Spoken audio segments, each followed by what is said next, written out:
Hi friends, அழகே அழகு இனி வரப்போகிற எபிசோட்ஸ்க்கான ப்ரோமோ தான் இந்த வீடியோவில் பார்க்க போகிறோம். வாங்க ஃப்ரெண்ட்ஸ் பார்க்கலாம். மலர் ரொம்பவே குழம்பி போயிருக்காங்க. இதுக்கெல்லாம் காரணம் மதி பேசின ஒரு விஷயந்தான் உங்களுக்கு சுயமரியாதை இல்லை அப்படின்னு தான். என்ன தான் அவங்க கல்யாணம் பண்ணிக்கிட்டு வந்தப்போ மதியோடைய நிலைமையை புரிஞ்சுக்கிட்டு மலர் சப்போர்ட்டிவாக இருந்தாலையும் 2 பேரும் ஒருத்தருக்கு ஒருத்தர் விட்டு கொடுக்காம பாசமாக நடந்துக்கிட்டாலையும் உங்களை மாதிரி என்னால் ஆயிட முடியாது அப்படின்ற ஒரு கோவத்தில் டக்குன்னு மதி அந்த மாதிரி பேசிட்டாங்க. அதையே நினச்சி நைட்டு முழுக்க வருத்தப்பட்டு பாக்யராஜ் கிட்ட பேசிகிட்டு இருந்தாங்க. மறுநாள் காலையில் கூட அதையே தான் பேசிகிட்டு இருக்காங்க. நானும் மதி மாதிரி இருந்திருக்கணும், அதுவும் தப்பு தாங்க. நான் அப்படி இல்லாமல் என் குடும்பத்துக்காக இருந்தது எனக்கு சுயமரியாதை இல்லைன்னு அர்த்தமா? நீங்களும் எனக்காக ஒரு நாள் கூட சப்போர்ட் பண்ணி நிற்க மாட்டேன்றீங்க. எதுக்கு இந்த தேவையில்லாமல் வெட்டி பேச்சு? நான் அப்படியே இருந்துட்டு போகிறேன், என் பாட்டுக்கு நான் என் வேலையை பார்க்குறேன்னு மலர் வேலையை பார்க்க போயிடுறாங்க. இது பாக்கியராஜுக்கு கஷ்டமாக இருக்குது. மதி பக்கம் எந்த தப்பும் கிடையாது. மதி அப்படி கோவத்தில் பேசியிருக்க கூடாது. அதே சமயத்தில் மலருக்காக நம்ம நிற்கவே இல்லை, அதுவும் ரொம்ப பெரிய தப்பு தான். மலர் இந்த அளவுக்கு கஷ்டப்படுறதுக்கு காரணம் நாம் தான். நாம் மட்டும் மலரை லவ் பண்ணி கல்யாணம் பண்ணிக்காமல் இருந்திருந்தோம் அப்படின்னா அந்த பிரச்சனையே வந்திருக்காது. மலராச்சு சந்தோஷமாக இருந்திருப்பா. இப்படி ஆகிப்போச்சு அப்படின்னு சூழ்நிலை கைதியாக இருக்கார் பாக்யராஜ். இப்போது அடுத்த நாள் காலையில் காஃபி கொடுக்குறாங்க. மதிக்கு எந்திரிச்சு அவங்க அம்மா போயிட்டு காலையிலே மதி எந்திரிச்சிட்டாளா, காஃபி குடித்தாளா அப்படின்னு இப்போ தாங்க கொடுத்துட்டு வந்தேன், காஃபி குடிச்சிட்ருக்கா அப்படின்றாங்க. சரி, அவங்ககிட்ட நீ எதுவும் கேட்காத அப்படின்னா அவங்க அப்பா சொல்லிட்டாரு. நம்ம பொண்ணு வாழ்க்கை இப்படி ஆயிடுச்சிங்கன்னு அவங்க ஒவ்வொரு நாளும் நினச்சி வருத்தப்பட்டுட்டு தான் இருக்காங்க. அவங்க தங்கச்சி காலேஜுக்கு கிளம்பிடுறாங்க. இப்போது அவங்க காஃபி குடிச்சிட்டு திரும்பவும் அந்த காஃபியை எடுத்துகிட்டு, அதாவது டம்ளரை எடுத்துகிட்டு, நீ சாப்பிடவா மதி, குளிச்சுட்டு ரெடி ஆகிட்டு ஏன் இப்படி உட்காந்துட்ருக்க அப்படின்னு அவங்க அம்மா சொல்கிறாங்க. மா, என் மேலே உங்களுக்கு கோவம் இல்லையா அப்படின்னு. நாங்கள் எதுக்கு மதி உன் மேலே கோவப்பட போகிறோம், வா அப்படின்றாங்க. நான் சொல்கிறேன்னு மட்டும் தப்பாக நினச்சிக்காத மதி, நீ கொஞ்சம் புரிஞ்சுக்கிட்டு அந்த குடும்பத்துக்கு ஏற்ற மாதிரி அந்த மலர் மாதிரி அட்ஜஸ்ட் பண்ணிட்டு இருந்திருக்கலாம். நீயும் வீண் பிடிவாதம் பிடிச்சிருக்கக்கூடாது. ஒரு சாரி தானே, நீ கேட்டிருக்கலாம்ல, பிரச்சனை அதோட முடிஞ்சிருக்கோம்லன்னு அவங்க அம்மா கேட்குறாங்க. இதெல்லாம் தான் பொண்ணு வாழ்க்கை நல்லா இருக்கணுன்றதுக்காக தானே தவிர மற்றபடி அவங்க என்ன சொன்னாலையும் நீ அடங்கி போகணும், பொறுத்து போகணும் அப்படின்றதுக்காக சொல்லலை. அதை அதாவது மதி அதை புரிஞ்சுக்கணுன்றதுக்காக அவங்க சொல்கிறாங்க. இருந்தாலையும் அவங்க அதை யோசித்து பார்க்குறாங்க. ஆனால் அடுத்த நிமிஷமே அது எதுவுமே அவங்க யோசிக்க விடாமல் நம்ம யோசித்து அந்த இடத்துக்கு போயிடக்கூடாது, நம்ம விட்டு கொடுத்து போகலான்னு நினைக்கிறதுக்குள்ளேயே ஒரு பெரிய பிரச்சனை நடந்து போச்சு. அது என்னன்னா, அடுத்த நாள் காலையில் அவங்க அப்பா அம்மா பேசினதெல்லாம் மனசுக்குள்ளே வச்சுக்கிட்டு சுரேஷ் ஒரு முடிவு எடுத்து மதிக்கு கால் பண்ணுறாங்க. இப்போ நடந்த கல்யாணம் உடனே அத்து கழிக்கவும் முடியாமல் நம்ம சுரேஷோட வாழ்க்கை இப்படி ஆகிடுச்சு, யாராச்சும் கல்யாணம் ஆகி அத்து விட போகிறாங்களா, அவளை வீட்டை விட்டு துரத்தி விட்டுட்டா எல்லா பிரச்சனையும் முடிஞ்சிடாதில்லன்றதை அவங்களும் புரிஞ்சுக்கிட்டு தான் இப்படியெல்லாம் ஒரு முடிவெடுத்துருக்குறாங்க. அவங்க அப்பா அம்மாவும் சுரேஷும் எல்லோரும் பேசி பாக்யராஜ் மாதிரி ஒன்றும் அவங்க அப்பா அம்மாவுக்காக சுரேஷ் யோசிக்கல. அப்படியே யோசிச்சாலையும் இவர் அந்த மாதிரி என்றைக்குமே நடந்துக்கிட்டது கிடையாது. மலரோட சுச்சுவேஷனை பாக்யராஜ் புரிஞ்சுக்கிறாரு, ஆனால் மதியோட சுச்சுவேஷனை சுரேஷ் புரிஞ்சிக்க மாட்டேன். இங்கே இதுதான் பிரச்சனையே. அதனால தான் இந்த அளவுக்கு பிரச்சனை ஆகுது. இப்போது சுரேஷ் கால் பண்ண உடனே மதி கால் அட்டன் பண்ணுறாங்க. ஹலோ அப்படின்னும், ஐயோ உங்ககிட்ட தானே நான் பேசிகிட்ருக்கேன், ஃபோன் அட்டன் பண்ணி நீ என்ன ஹலோன்னு கூட சொல்லாமல் காதிலே வச்சிட்ருக்க அப்படின்றாங்க. கேட்குது அப்படின்னு மதி சொல்கிறாங்க. எனக்கு எவ்வளோ திமிரு இருக்கும், இங்கே பார் நான் ஒரு முடிவு எடுத்துட்டேன், நான் சொல்கிறதுக்கெல்லாம் சரின்னு நீ சொன்ன அப்படின்னா நீ எனக்கு எந்த பிரச்சனையும் இல்லாமல் நீ இந்த வீட்டில் இருக்கலாம். அப்படி இல்லைன்னு வச்சுக்கோ, தயவு செஞ்சு இந்த வீட்டு பக்கமே வந்துடாத, அங்கேயே இருந்துரு அப்படின்னுவோம். முதல்ல என்ன விஷயம் சொல்ல போகிறீங்கன்றத சொல்லுங்கள், அப்புறமா நான் வர்றதா இங்கேயே இருக்கிறதான்றத நான் முடிவு பண்ணிக்கிறேன் அப்படின்னுமோ. திமிரு பிடிச்சவன் அவ்வளோ கோவமாக இருக்கார் சுரேஷ் ஒரு சைடு. இப்போ உங்களை தான் அப்படின்னோடனே, நீங்கள் பார் இந்த குடும்பத்தில் நாங்கள் எல்லார் சொல்கிறதையும் கேட்டு நீ நடந்துக்கணும். முக்கியமாக அப்பா அம்மாவுக்கு எந்த மரியாதை குறைவும் வந்துடக்கூடாது. அண்ணி எப்படி நடந்துக்கிறாங்களோ அதே மாதிரி இந்த குடும்பத்துக்காக நீ எல்லாத்தையும் செஞ்சுதான் ஆகணும். ஒன்றும் புருஷனுக்கு ஓடி ஓடி ஏதாச்சும் செய்யின்னு நான் உன்னை கேட்கல, நீ தயவு செஞ்சு எனக்கு எதுவுமே செஞ்சிடாத. என் அம்மா அப்பா கஷ்டப்படாத மாதிரி என் அம்மா அப்பாவுக்கு மட்டும் நீ எல்லாத்தையும் செஞ்சு கொடுத்துட்டு சின்ன சின்ன வேலைகளை செஞ்சுக்கிட்டு அண்ணியோட இந்த வீட்டில் சேர்ந்து இருக்கிறதா இருந்தால் இரு, யாரையும் அந்த கேள்வி கேட்காம. அப்படி உன்னால் அது எதையும் செய்ய முடியாது அப்படின்னா இந்த வீட்டு பக்கமே வந்துடாத. என்ன அப்படின்னுமோ, நீங்கள் சொல்கிற மாதிரியெல்லாம் சுயமரியாதையை விட்டு கொடுத்துட்டு உங்களுக்கு அடிமைத்தனமாக நீங்கள் சொல்கிறதெல்லாம் கேட்டுக்கிட்டு நீங்கள் கால் அமைக்க விட சொன்னாலும் கால் அமைக்கிட்டு, கை அமைக்க விட சொன்னாலும் கை அமைக்கிட்டு என்னால் அந்த வீட்டில் இருக்க முடியாது அப்படின்னு சொல்லுவோம். திமிரு, உனக்கு உடம்பெல்லாம் திமிரு, அப்போ இந்த வீட்டு பக்கமே வந்துடாத, நாங்களாச்சும் இப்போ நிம்மதியாக இருக்கோம், மரியாதையோட ஃபோனை கட் பண்ணிவிடு அப்படின்னு சொல்லிட்டு தான் சுரேஷ் ஃபோனை வச்சிடுறாரு. இதில் ஆரம்பிச்சது தான் பிரச்சனை. இப்போது அடுத்த நிமிஷம் மதி ஒரு முடிவெடுத்துட்றாங்க. போனால் போகுதுன்னு பொறுமையாக அம்மா சொல்கிற பேச்சை கேட்டுட்டு இனி எந்த பிரச்சனையும் இல்லாமல் இருக்கலான்னு பார்த்தா இந்த அளவுக்கு ஆயிடுச்சா? என்கிட்டயே நேருக்கு நேராக நான் சொல்கிறதெல்லாம் கேட்டு நாங்கள் சொல்கிறதெல்லாம் கேட்டு நடந்துக்கணும்னு சொல்லிட்டீங்களா? இதெல்லாம் யாரோட வேலையாக இருக்கும்? யார் சொல்லி இவர் பேசுகிறாருன்றது எனக்கு நல்லாவே தெரியும். அப்படி என்னால் இருக்க முடியாதுன்னு முடிவு எடுத்துகிட்டு குளிச்சுட்டு ஃப்ரெஷ்ஷப் ஆகிட்டு வராங்க. வாமா மதி உட்கார சாப்பிட்லான்னு அவங்க அப்பா சொல்கிறாங்க. அப்போ நான் உனக்கு கேட்டால் தப்பாக நினைக்க மாட்டீங்களே அப்படின்றாங்க. சொல்லுப்பா மதி அப்படின்றாங்க. ஏண்டி சாப்பிட்டுட்டு அதெல்லாம் பேசலாம்ல அப்படின்னும்.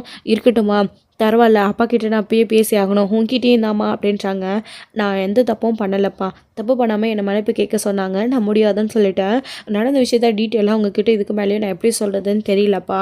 அவர் இப்போ கூட ஃபோன் பண்ணி அவங்க சொல்கிறதெல்லாம் கேட்டுட்டு அவங்க என்ன சொன்னாலும் கேட்டுட்டு அடிமைத்தனமாக அவங்க காலில் விழுந்து எல்லாத்தையும் செஞ்சிட்ருக்கணுமாப்பா. அப்படி செஞ்சால் அந்த வீட்டுக்குள்ளே இருக்கணுமா, அப்படி இல்லைன்னா வீட்டுக்கு வராதுன்னு சொல்லிட்டு ஃபோன் பண்ணி மிரட்டுறாரு. இதெல்லாம் கண்டிப்பாக அவங்க அம்மா சொல்லி தான் அவர் செய்கிறாரு அப்படின்னு உடனே இது கேட்டு இவங்க அப்பா அம்மா அதிர்ச்சி ஆகுறாங்க. என்னடி மதி மாப்பிள்ளை இப்படியெல்லாம் பேசுகிறாரா அப்படின்னு. நீங்கள் நினைக்கிற மாதிரி ஒன்றும் உங்கள் மாப்பிள்ளை அவ்வளோ நல்லவர் கிடையாது, நீங்கள் தான் அவர் நல்லவர் அப்படின்னு நினச்சிட்ருக்கீங்க. அவரை பற்றி ஆரம்பத்துலேயே தெரிஞ்சதுனால தான் வேண்டாமா இதுக்கு மேலே நான் பேசலை அப்படின்னும். மதி, உன் அப்பாவும் நானும் இப்போ நல்லாவே புரிஞ்சுக்கிட்டோம். உண்மையிலே நல்ல குடும்பம்னு தான் நாங்கள் கல்யாணம் பண்ணி வச்சோம். ஆனால் இதுக்கப்புறமும் நம்ம பொறுமையாக இருக்கிறதுல எந்த அர்த்தமும் இல்லை, இவ்வளோ ஆனதுக்கப்புறமும் அப்படின்றாங்க. அதனால தான்ப்பா நான் ஒரு முடிவு எடுத்துருக்கிறேன். நான் அவங்க எல்லாரும் மேலேயும் கம்ப்ளைண்ட் கொடுக்கலான்னு நினச்சிட்ருக்கேன் அப்படின்னு உடனே. ஏடி மதி, ஏற்கனவே கம்ப்ளைண்ட்னால ஆரம்பித்த பிரச்சனை தானே இது, வேண்டாம் அப்படின்னு அவங்க அம்மா சொல்கிறாங்க. ஏன் இதுக்கு மேலேயே நம்ம பயந்துட்டுருக்கணும்? இது நம்ம பொண்ணோட வாழ்க்கை மதி, இதுக்கு உன் கூட நான் சப்போர்ட்டிவாக நிற்கிறேன், நீ கம்ப்ளைண்ட் கொடு மதி, நான் உன் கூட வரேன் அப்படின்றாரு. ரொம்ப தேங்க்ஸ்ப்பா அப்படின்றாங்க. இப்போ சாப்பிட்லாமாப்பா அப்படின்னு உடனே சரி மதி வா சாப்பிட்லான்னு அவங்க 2 பேரும் சாப்பிட்டுட்டு போலீஸ் ஸ்டேஷனுக்கு கிளம்புறாங்க.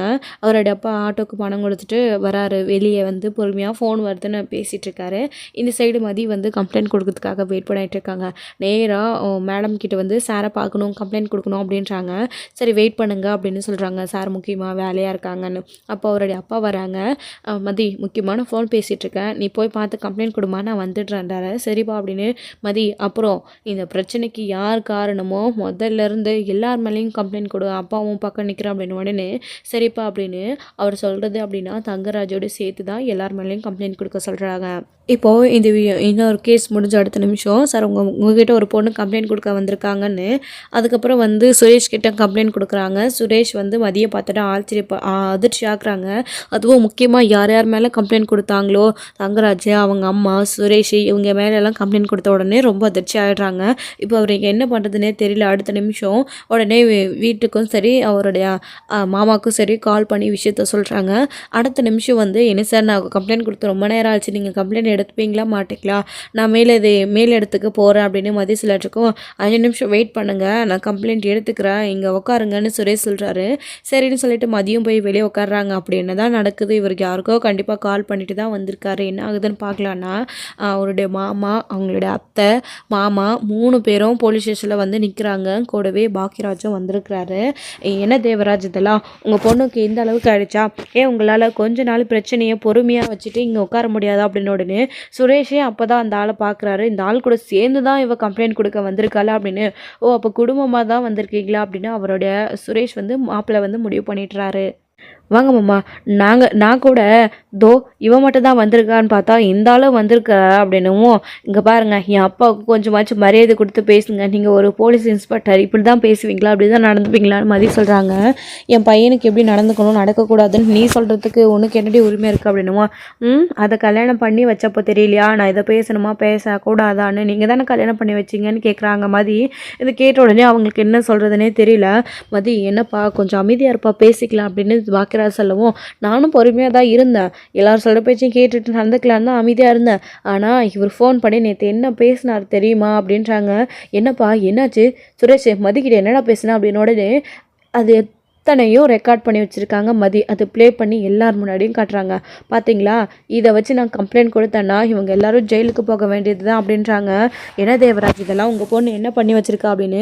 சார், எனக்கு வேறு வழி சரியில்லை சார், நீங்கள் சொல்கிற ஒரே காரணத்தினால தான் நல்ல குடும்பமாக இருக்குது, முக்கியமாக நீங்கள் பொண்ணு எடுத்துருக்கிற குடும்பம் உங்கள் மாமனார் குடும்பம்னு நம்பி தான் நான் என் பொண்ணை கொடுத்தேன், அவ்வளோ பிரச்சனைகளுக்கு நடுவுலையும். ஆனால் இப்போ என் கஷ்டப்படுறது என் பொண்ணு சார், அவள் நிம்மதியாக இருக்கணுன்றதுக்காக தானே நான் அவ்வளோ செஞ்சேன். நீங்கள் சொன்ன அடுத்த அடுத்த நிமிஷம் என்ன ஏதுன்னு அந்த குடும்பத்தை பற்றி விசாரிக்காமல் கல்யாணம் பண்ணி கொடுத்தேன். போலீஸ் இன்ஸ்பெக்டராக இருக்கார் மாப்பிள்ளைன்னு.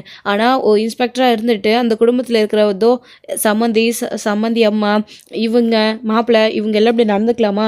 மதிக்காக ஒரு வார்த்தை கூட அவர் அங்கே பேசவே இல்லையே. மதியை வீட்டு வெளியே அனுப்பி கதவை சாத்தி உட்கார வச்சுருக்கீங்க.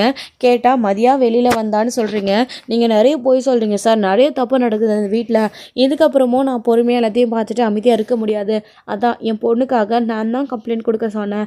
என் பொண்ணு கம்ப்ளைண்ட் கொடுத்துருக்கா. கண்டிப்பாக இதுக்கு கோர்ட்டு இல்லை போலீஸ் ஸ்டேஷன் இவங்க எல்லோரும் ஒரு நீதி வாங்கி கொடுப்பாங்க.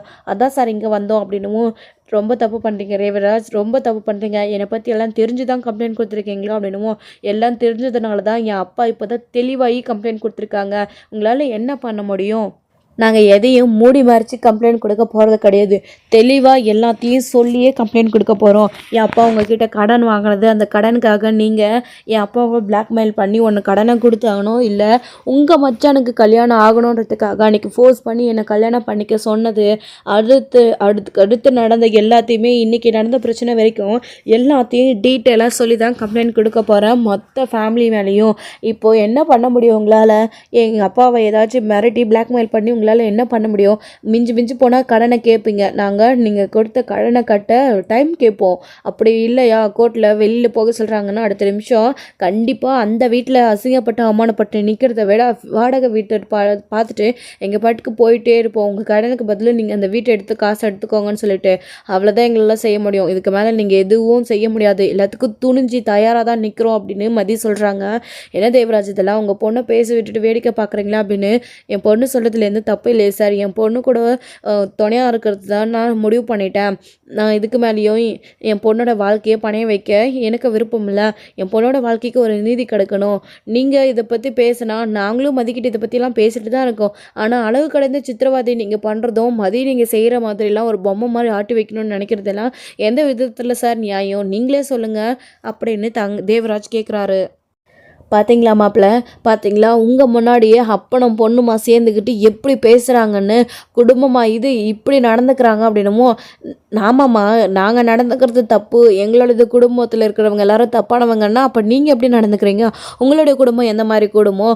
ஒரு வீட்டுக்கு வந்த மருமகள்களை இப்படி தான் நீங்கள் நடத்துவீங்களா? அவங்கள அடிமைத்தனமும் சித்திரவதை பண்ணுறதும், இப்படி இருக்கணும் அப்படி இருக்கணும்னு குடும்பம் பண்ணுறதும், மற்றவங்க பின்னாடி மருமகளை ஏளனமாக பேசுகிறதும், இதெல்லாம் ஒரு குடும்ப பொம்பளைக்கு அழகா? நீங்களே சொல்லுங்கள் அப்படின்னு உடனே அவருடைய அப்பாவுக்கு அப்படி கோவம் வருது. அதாவது சுரேஷோடைய அப்பாவுக்கு.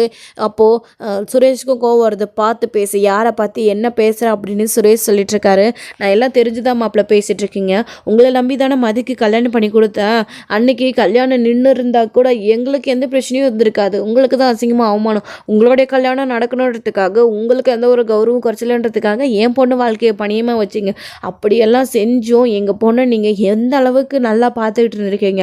ஒரு தடவையாச்சும் அவளுக்கு சப்போர்ட்டிவாக பேசியிருக்கீங்களா? உங்கள் அம்மாவும் அப்பாவும் நடந்துக்கிறது எல்லாமே உங்களுக்கு சரியாக இருக்கா? அந்த வீட்டில் இருக்கிற உங்கள் அண்ணி எந்த அளவுக்கு கஷ்டப்படுறாங்க அதை பார்த்துக்கிட்டு, அவருடைய புருஷனா அவர் வேணா கூட பார்த்துக்கிட்டு இருந்தாலையும் அந்த பொண்ணுக்கு முடிஞ்ச அளவுக்கு சப்போர்ட் பண்ணுறாரு. அந்த பொண்ணு தான் குடும்பன்றதுக்காக எல்லாத்தையும் மனசில் வச்சுக்கிட்டு செஞ்சிட்ருக்கு. ஆனால் என் பொண்ணுக்கு அந்த மாதிரி இல்லையே. நாங்கள் எங்கள் பொண்ணை அந்த மாதிரி வளர்க்கலையே. எப்படி இருக்கணும் என்ன பண்ணணுன்றதை சொல்லி கொடுத்து வளர்க்கணும். பெரியவங்களுக்கு மரியாதை கொடுத்தோம், அதுக்கேற்ற மாதிரி நடந்துக்கணும்னு சொல்லி கொடுத்துருக்குறோம். ஆனால் அளவு கடிந்தமாக மாமியார் என்ன சொன்னாலும் கண்மூடித்தனமாக நம்பணும்னு நாங்கள் எங்கள் பொண்ணுக்கு சொல்லி கொடுத்து வளர்க்கலை. நாங்கள் நடதை மட்டும் தான் சொல்லி கொடுத்து வளர்த்துருக்குறோம். அதனால தான் என் பொண்ணு இப்படியெல்லாம் நடந்துக்கிறா. நானும் அதுக்கு சப்போர்ட்டிவாக இருக்கேன். நீங்கள் பண்ணது தான் தப்பு அப்படின்னு பேசுவோம். இதிலேருந்து பாக்கியராஜுக்கும் நல்லா புரியுது அவர் பேசுகிறது. ஒரு பொண்ணுக்காக அவர் சப்போர்ட்டிவாக நிற்கிறது நியாயமாக இருக்குது. ஆனால் மலருக்குன்னு அந்த மாதிரி யாருமே இல்லையே, நாம் மலருக்காக நின்றுக்கணுமே அப்படின்னு சுரேஷ், அதாவது பாக்கியராஜ் இப்போ உணர்றாரு. அந்த இடத்துல மலருக்காக பேச முடியாத விஷயங்களை இப்போ மதிக்காக பேசுகிறாங்க. அவர் பேசுகிறது சரிதானே சுரேஷ்? நாமளும் வீட்டுக்கு வாழ வந்த மருமகளை எப்படி நடத்தணும்னு தெரிஞ்சுக்கணும்ல. ரொம்ப ஓவராக தான் போயிட்டோமோ அப்படின்னுவோம். அப்போது நீ அவங்க கூட சேர்ந்துட்டில்ல பாக்கியராஜ், என்னடா பேசிகிட்டு இருக்க நீ? பெத்த அம்மா அப்பா வீட்டுக்கு வந்திருக்கிற மருமகளை குடும்பம் பண்ணுறீங்கன்னு சொல்கிறீங்களா அப்படின்னுவோம். ஆமாம்மா, இதுக்கு மேலே என்ன போய் சொல்கிறீங்க? இவ்வளோ நாளாக உங்களுக்காக தான் விட்டு கொடுக்காம மலரையும் வீட்டில் இருக்கிற எல்லாரையும் ஏதாச்சும் சொன்னால் கூட பொறுமையாக இருந்தோம். ஆனால் நீங்கள் அளவுக்கு அதிகமாக தான் நடந்துக்கிறீங்க.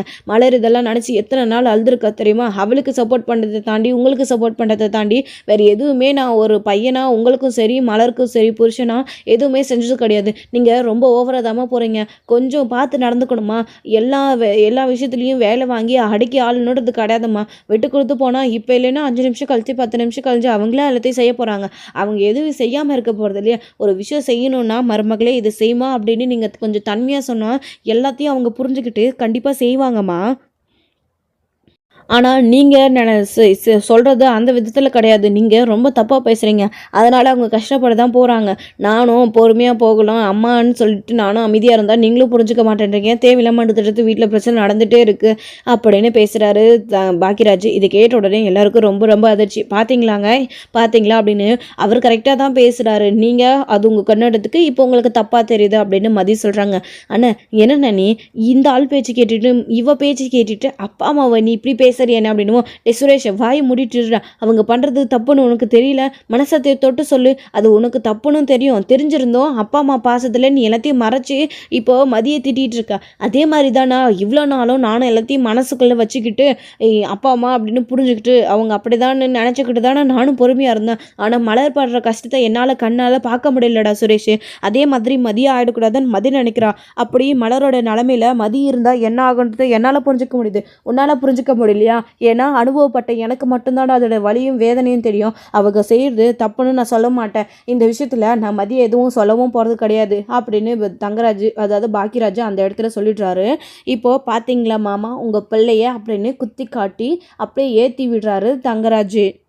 ஓஹோ இந்த அளவுக்கு ஆயிடுச்சா? அப்படியெல்லாம் கஷ்டப்பட்டுக்கிட்டு யாரும் இருக்க வேணாம். அவங்களுக்கு வேணும்னா பொண்டாட்டி கஷ்டப்படக்கூடாதுன்னா வேணும்னா தனியாக வேறு எடுத்துகிட்டு போக சொல்லுடா சுரேஷா அப்படின்னா அவங்க அப்பா அம்மா சொல்லிடுறாங்க.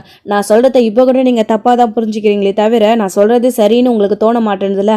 இதனால தான் பிரச்சனை வர்றதே அப்படின்னு தங்கராஜ் சொல்லிட்டு அதாவது பாக்கியராஜ் சொல்லிட்டு அமைதியாக நின்றுடுறாரு. நீங்கள் அமைதியாக இருங்க மாப்பிள்ள. நிறைய விஷயத்தில் சுரேஷ் நீங்கள் கெடுத்து வைக்கிறீங்க. நீங்கள் கெடுத்து வைக்கிறதுனால தான் சுரேஷ் இப்படி இருக்கான்னு சொல்லவும் அதை கேட்டு இன்னும் அவங்க அமைதியாக இருப்பாங்களா? அவங்க அப்பா அம்மா மாப்பிள்ளை கிட்ட என்னடா பேசுகிறேன்னு கோவமாக பேசுகிறாங்க. அவரும் சரி சுரேஷே இனி உன் விஷயத்தில் நான் தலையிட போகிறதில்ல, நான் எதுவும் பேச போகிறதில்ல அப்படின்னுவோம். நீங்கள் தலையிடுவீங்களோ தலையிட மாட்டீங்களோ உங்கள் பிரச்சனையெல்லாம் அப்புறம் வச்சுக்கோங்க. என் பிரச்சனைக்கு ஒரு வழி சொல்லுங்கள் சார். நான் உங்ககிட்ட கம்ப்ளைண்ட் கொடுக்க வந்தேன். நீங்கள் கம்ப்ளைண்ட் எடுப்பீங்களா மாட்டிங்களா? இல்லைனா மேல் இடத்துல நான் கம்ப்ளைண்ட் கொடுக்குறேன். இப்போ எதுக்கு எல்லாரையும் கூப்பிட்டு வச்சு இப்படி பேசிகிட்டு இருக்கீங்க? இங்கே சமாதானமாக போகிறதுக்கு வாய்ப்பே இல்லை. இவங்களை பார்த்தா சமாதானமாக போகிற மாதிரி உங்களுக்கு தெரியுதா? கம்ப்ளைண்ட் எடுங்கன்னு சொல்லிட்டு மதி சொல்லிட்டு இருக்காங்க. ஸோ இதோட இந்த எபிசோடு வந்து முடிச்சிருக்காங்க. அடுத்தடுத்த எபிசோடில் இனி என்ன நடக்க போகுது? இவ்வளோ தூரம் நடந்ததுக்கப்புறம் ஸோ இவங்க எல்லாரும் வந்து இந்த விஷயத்தில் மதிக்கிட்ட விட்டு கொடுத்து போக போகிறாங்களா, இல்லை அவங்க எல்லாரும் பிடிவாதமாக நிற்கிறதுனால அது அடுத்தடுத்து மதி ஸ்டெப் எடுக்க போகிறாங்களா அப்படின்றதெல்லாம் வெயிட் பண்ண நெக்ஸ்ட் வீடியோவில் பார்க்குறேன். தேங்க்யூ. இந்த வீடியோ பிடிச்சிருந்தா லைக் பண்ணுங்கள், ஷேர் பண்ணுங்கள்.